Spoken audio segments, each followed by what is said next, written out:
அனைவருக்கும் வணக்கம். இது குறள் அமுதம்.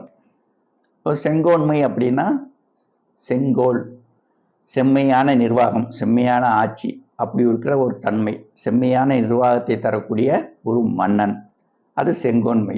கொடுங்கோன்மைன்னா கொடுமையான ஒரு ஆட்சியை தரக்கூடிய ஒரு மன்னன், கொடுமையான ஆட்சியை தரக்கூடிய ஒரு தன்மை, இது கொடுங்கோன்மை. இப்போ ஆட்சி எப்படி நடக்குது அப்படின்ட்டு உள்நாட்டிலையும் அயல் நாட்டிலையும் மன்னன் ஒற்றர்களை அமைச்சு என்ன பண்ணுவான், மக்களுடைய கருத்தை அறிவான். அப்படியே இல்லாட்டினா கூடுதலா மாறு வேடத்துல, இரவு நேரங்கள்லயோ பகல் நேரங்கள்லயோ மாறு வேடத்துல போய் மக்கள் கருத்தை அறிவான். அப்ப அதுக்கு தகுந்த மாதிரி மந்திரிகளோட ஆலோசனை பெற்று இவன் நிர்வாகம் செய்வான். அப்போ நல்ல விஷயங்களை பிரிக்கிக்கிட்டு தீய விஷயங்களை குறைக்கிற மாதிரியான நடவடிக்கைகளை மன்னன் எடுப்பான்.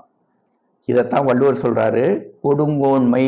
கொடுங்கோன்மைங்கிற அதிகாரத்துல 553வது குறள், நாள்தோறும் நாடி முறை செய்யா மன்னவன் நாள்தோறும் நாடு கெடும். இன்னைக்கு ஒரு குழந்தை எப்படி ஒரு நிமிடம் கூட விலகாம இந்த தாய் குழந்தைய பார்க்கிறான்.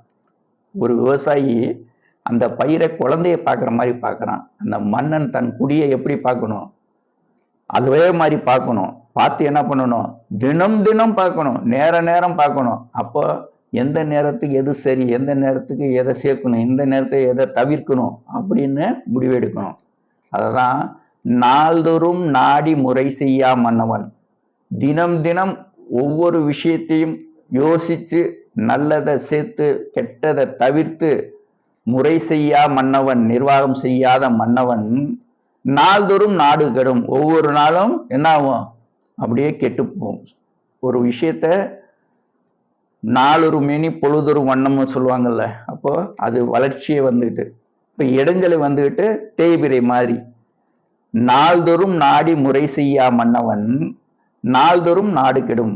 ஒவ்வொரு நாளும் மக்களின் தேவைகள் என்ன அப்படிங்கிறத புரிஞ்சுக்கிட்டு நல்ல விஷயங்களை கூட்டி கெட்ட விஷயங்களை தவிர்த்து முறையா ஆட்சி செய்யாத மன்னவனுடைய நாட்டுல நாடு நாள்தோறும் நாடு கெடும். ஒவ்வொரு நாளும் இந்த நாடு வந்துட்டு என்ன ஆகும், கெட்டு போயிட்டே வரும்.